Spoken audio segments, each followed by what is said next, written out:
Imagine setting sail for the edge of the world, with two of the most advanced ships of your time, a hand-picked crew of Britain's finest sailors, and enough supplies to last for 3 years. You're on a mission for glory, to chart the final, unmapped section of the legendary Northwest Passage. This was the reality for Sir John Franklin and his 128 men in 1845.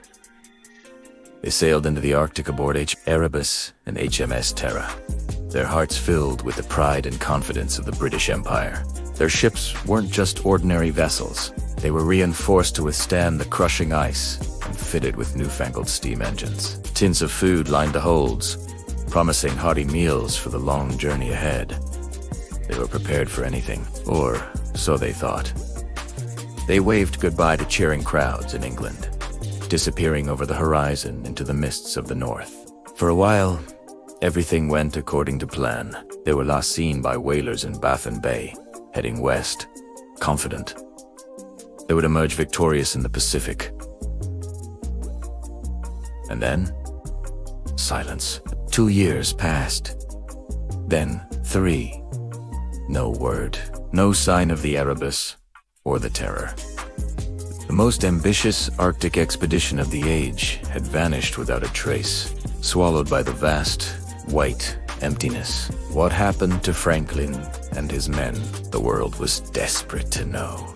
The disappearance sparked one of the largest search and rescue operations in history.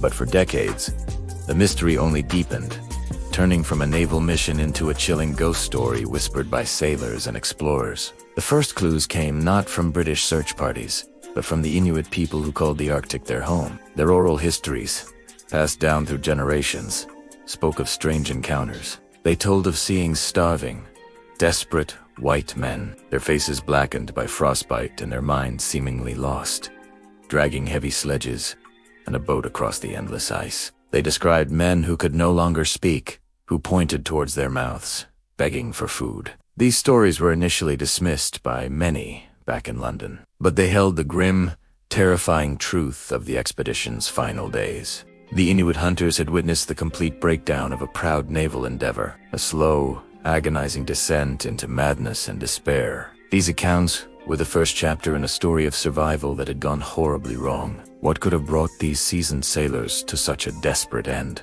The answer was locked in the ice. In 1845, as the Arctic winter closed in with a vengeance, the sea around their ships froze solid. This was expected, part of the rhythm of the Arctic. They settled in for the winter, confident that the spring thaw would release them. But spring didn't come. The ice didn't melt. A second winter came, and the ships remained trapped, held fast in a relentless, icy grip.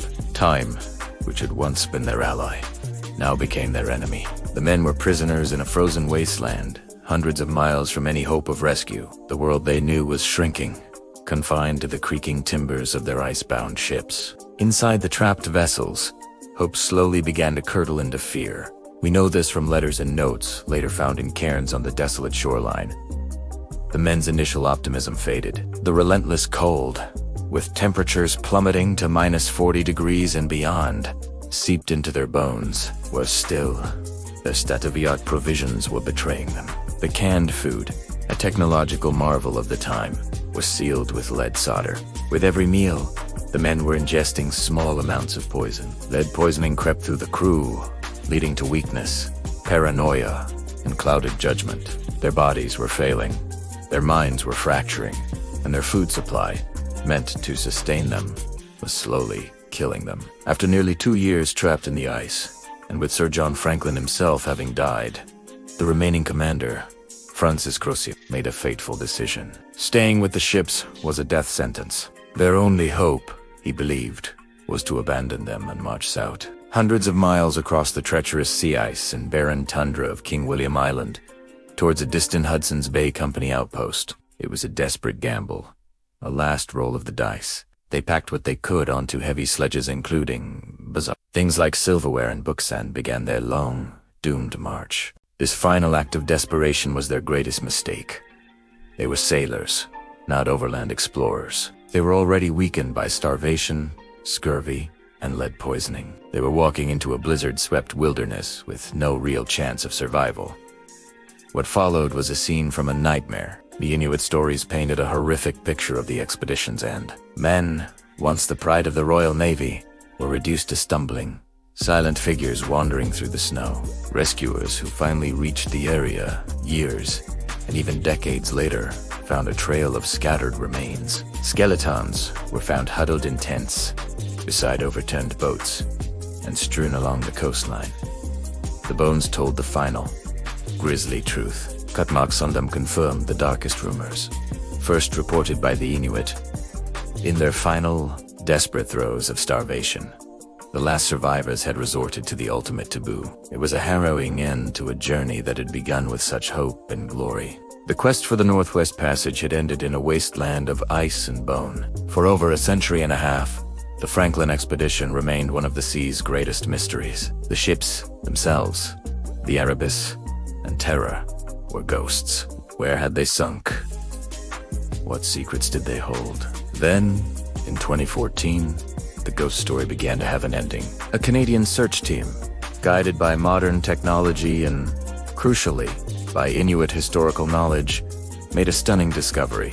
There, resting on the seabed in the shallow waters of Queen Maud Gulf, was the wreck of HMS Erebus. It was upright, nearly preserved in the frigid water. It was a time capsule from the Victorian age. Then, 2 years later, in 2016,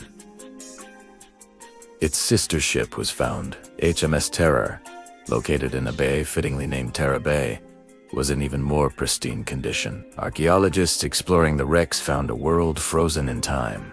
Onteetero plates were still stacked in their racks, ready for a meal that would never be served. Jars of scientific specimens sat on shelves.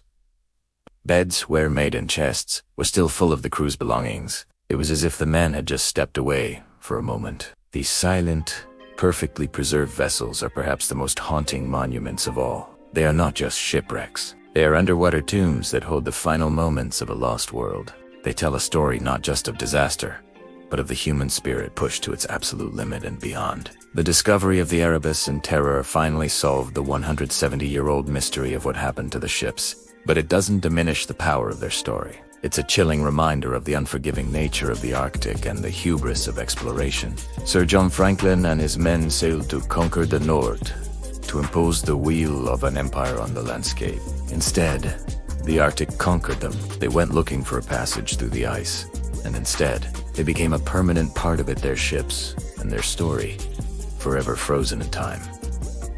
Thank you so much for watching. If you found this story as fascinating and haunting as I did, please consider liking this video and subscribing to the channel for more explorations into the mysteries of the past. See you next time.